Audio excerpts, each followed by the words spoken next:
Close your eyes and picture ancient China. You are probably seeing a lone emperor on a distant throne behind a wall of ceremony and silence. Peasants in cone-shaped hats bent over rice fields stretching to the horizon. Perhaps a dragon, perhaps a pagoda, perhaps the Great Wall snaking across misty mountains like a sleeping giant. Everything remote, everything mysterious, everything filtered through 2,000 years of Western imagination that never quite bothered to look closely at what was actually there. Now throw every single piece of that image away, because the China that existed at the height of its golden peak during the Tang Dynasty, roughly 618 to 907 AD, looked nothing like what your textbook showed you. Nothing like the films. Nothing like the distant, inscrutable civilization that Western history has always been too incurious to fully examine. It was louder, more colorful, more open, more alive, and more consequential to the world you live in today than almost anything else that happened in the medieval period anywhere on Earth. At its peak, the Tang capital of Chang'an was home to 2 million people. At a time when the entire population of London barely reached 10,000. And what those 2 million people actually saw, heard, smelled, and lived through, that story has been waiting far too long to be told. Let us start with the numbers, because the numbers alone are enough to stop you cold. At its peak, Tang China was the largest, wealthiest, and most administratively sophisticated empire on the surface of the earth. Its territory stretched from the Korean peninsula in the east to the edges of modern-day Persia in the west. Its population of approximately 80 million people made every other political entity on the planet look like a village committee by comparison. Its capital, Chang'an, the city later renamed Xi'an, was the largest city in the world. Not the largest city in Asia, not the largest city east of Constantinople, the largest city anywhere on Earth. Its grid of perfectly planned boulevards was so precisely engineered that Japanese architects traveled specifically to Chang'an to copy its urban design and carried it home to build the city of Nara, which is why Nara's street grid still echoes a Chinese city that stopped existing over 1,000 years ago. Chang'an had 110 planned residential blocks, a western marketplace and an eastern marketplace, each the size of a small city, where merchants from Persia, Arabia, India, Korea, Japan, and Central Asia traded goods connecting every major civilization then alive. It had running water, public parks, a postal system so efficient that fresh lychees, a fruit that spoils within days of harvest, were couriered from southern China to the imperial court before they could rot. But raw scale does not capture what made Tang China truly extraordinary. What made it extraordinary was an idea so radical that most civilizations would not catch up to it for another 1,000 years. The idea that a government should be run not by those born into power, but by those who could prove they deserved it. Now let us talk about who was actually walking those streets. Because this is where the comfortable image of ancient China, insular, homogeneous, sealed behind its own walls, collapses most completely. Meet Wu Zetian, the only woman in 4,000 years of Chinese history to rule as emperor in her own name. Not as regent, not as power behind the throne, as emperor. She rose from a minor concubine at the court of Emperor Taizong to become the absolute sovereign of the most powerful empire on earth, through political genius, ruthless strategic clarity, and an instinct for identifying talent that her male predecessors and successors consistently failed to match. She expanded the imperial examination system, deliberately breaking the stranglehold of aristocratic birth over government appointments and opening the bureaucracy to men of genuine ability regardless of family name. She governed 80 million people with an administrative precision that left historians arguing about her legacy for 13 centuries and counting. She was not an anomaly. She was a product of a civilization that was, at its peak, far more fluid, far more surprising, and far more open than the rigid hierarchical image that later dynasties projected backward onto it. And then walk through the western marketplace of Chang'an on any given morning at the height of the Tang.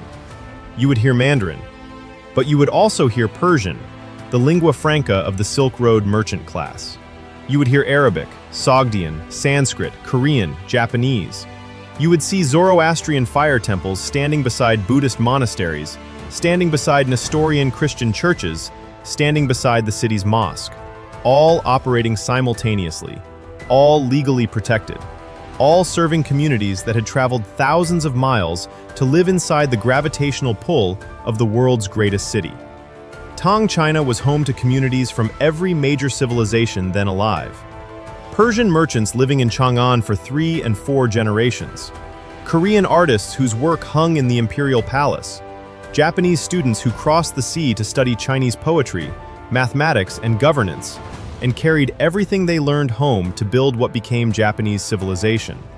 Several of the Tang's greatest generals were of Central Asian or Turkish origin.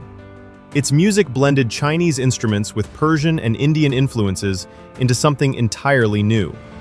This was not accidental. This was policy.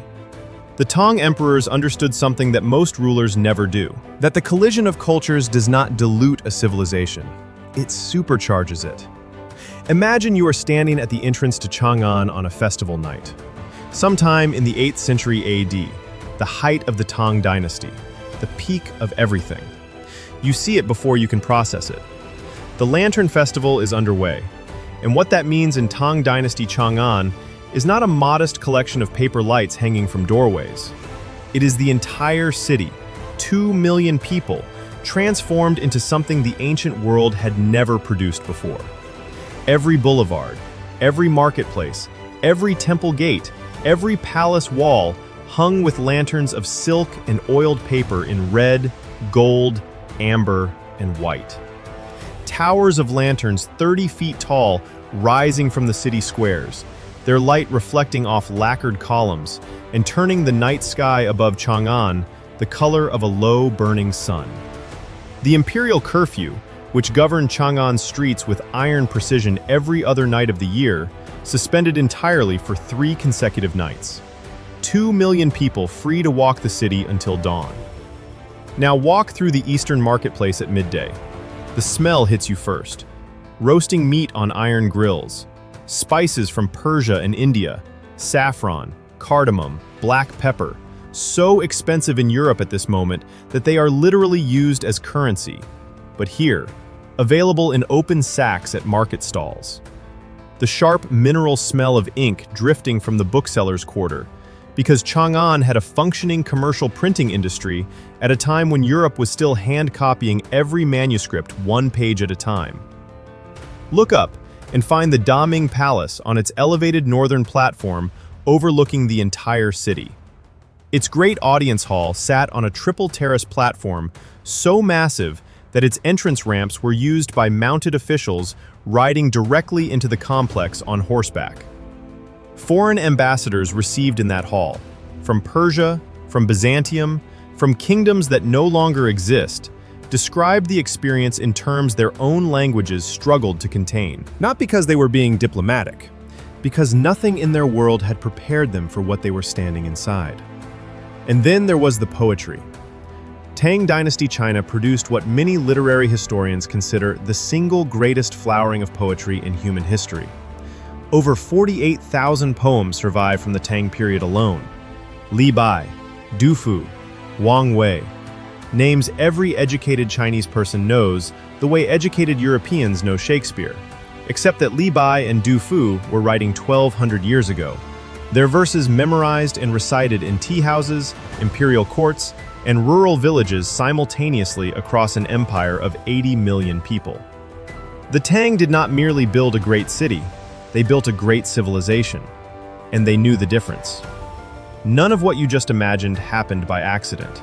Behind the festivals, behind the multilingual marketplaces, behind the poetry and the palace halls, and 2 million lives humming inside the world's greatest city, there was a machine. A machine so systematically brilliant, so quietly revolutionary, so far ahead of everything else happening on Earth at the same moment, that its core inventions are still running the modern world today. Start with paper money. Tang China invented it. Not as a curiosity, as a functional, state-backed currency system allowing merchants to conduct transactions across thousands of miles of Silk Road trade without physically carrying silver or gold. The concept of a piece of paper representing stored value, The foundational idea behind every banknote, every digital transaction, every financial instrument in the modern world was a Chinese idea, born in the Tang dynasty, centuries before Europe had any equivalent concept whatsoever. Then there is printing. Woodblock printing, the technology that made mass literacy possible, was developed and standardized in Tang China. Books requiring months of hand copying could now be reproduced in days. Information that had previously been the exclusive property of those wealthy enough to commission manuscripts became available to anyone who could afford a printed copy. This was not a minor efficiency improvement. It was the democratization of knowledge itself. 700 years before Gutenberg, China had already understood what mass printing could do to a civilization. Then there is the examination system. The Imperial Civil Service Examination, the Keiju, was the world's first large-scale meritocratic government selection system. Any male citizen, regardless of birth, wealth, or family connection, could in theory sit the examination. Those who passed entered the imperial bureaucracy. Those who excelled rose to its highest levels. The son of a farmer could become a minister of state if his mind was sufficient. Europe would not develop a comparable meritocratic civil service for another 1,000 years. The Tang dynasty did not fall on a single afternoon. No civilization that produced 48,000 poems, invented paper money, and built the largest city on Earth ends with one dramatic moment. The most extraordinary civilization of the medieval world did not collapse suddenly. It cracked, slowly, along fault lines forming quietly underneath the surface of its own brilliance for decades, until the pressure became too great and the entire structure gave way at once. It began with the military. The Tang emperors had solved civilian governance through the examination system.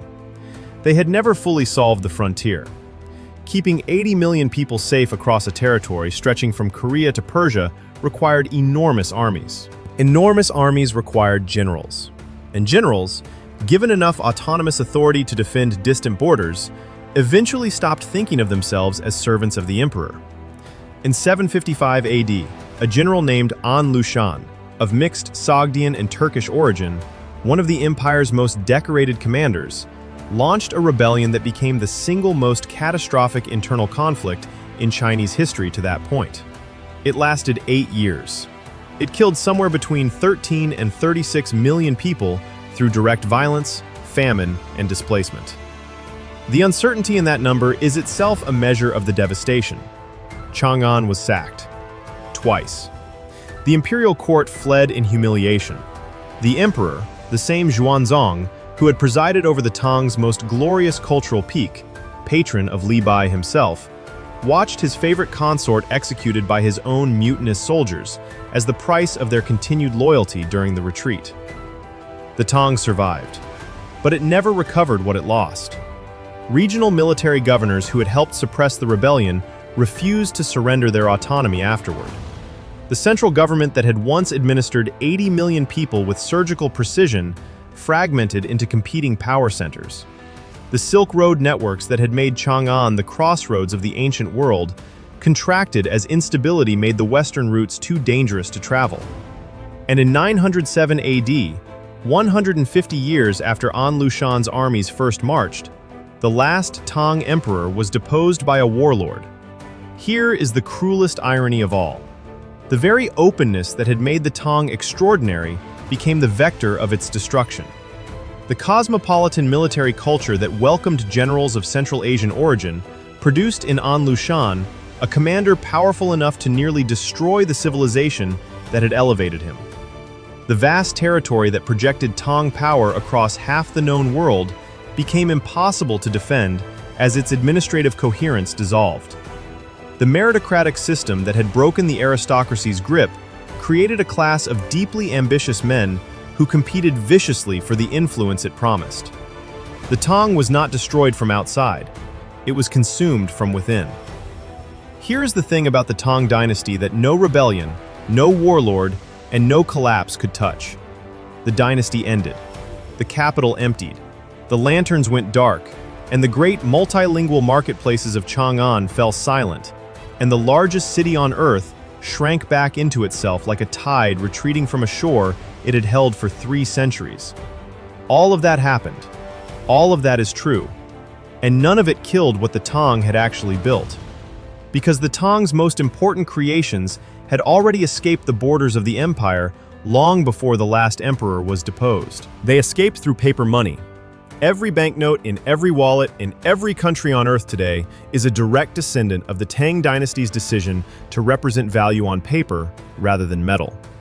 The entire architecture of modern finance, banking, credit, digital transactions, global currency exchange rests on a conceptual foundation poured in 8th century China. The world's financial system is, at its deepest structural level, a Chinese invention, wearing different languages. They escaped through printing. When Gutenberg's press transformed European intellectual life in the 15th century, it was completing a revolution that China had begun 700 years earlier. The Reformation, the Scientific Revolution, the Enlightenment.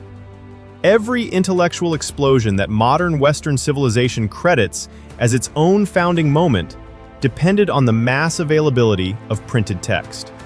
And mass printed text was a Chinese idea. They escaped through the examination system. The meritocratic principle that government positions should be earned through demonstrated ability rather than inherited through bloodline is now so embedded in modern institutional thinking that it feels like common sense. It was not common sense. It was a radical, contested, revolutionary idea when the Tang systematized it. And it spread through Korea, Japan, Vietnam, and every civilization that came into sustained contact with the Chinese administrative model. The civil service examination exists in dozens of countries today as a direct institutional descendant of the Tang Keiju. They escaped through the poetry. 1,200 years after Li Bai wrote his verses about moonlight and wine and the ache of distance from home, his poems are still memorized by Chinese schoolchildren, still set to music, still capable of producing in a reader encountering them for the first time the particular sensation of recognizing something true they had never previously had words for. Great literature does not age, it deepens. And the Tang poets produced literature so rooted in the experience of being human that 12 centuries have done nothing to it except prove that it was right. So the next time you spend a banknote, or read a mass-produced book, or earn a position based on your ability rather than your name, or feel the particular wordless ache of being far from somewhere you love with no adequate way to say so, remember that someone in Chang'an already understood exactly what you were feeling. They just wrote it down first.